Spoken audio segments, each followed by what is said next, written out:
ایک حدیث میں آتا ہے کہ آپ علیہ الصلوۃ والسلام نے فرمایا کہ اگر میری امت کو یہ بات پتہ چل جائے کہ رمضان المبارک کیا ہے اور اس میں اللہ کے خزانوں سے کیا ملتا ہے تو لوگ یہ تمنا کریں کہ پورا سال رمضان، اتنی بڑی نعمت ہے اللہ پاک، پورے سال رمضان، پورا سال روزے ہی رہے، بہت بڑی بات ہے۔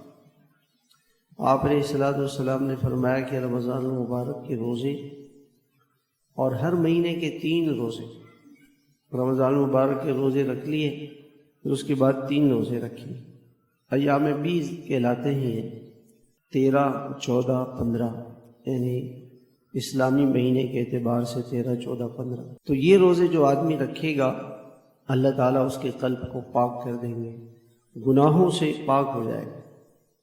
رمضان کی برکت کیا ہے؟ لعلکم تتقون، تاکہ تقوی آ جائے۔ تقوی کیا ہے؟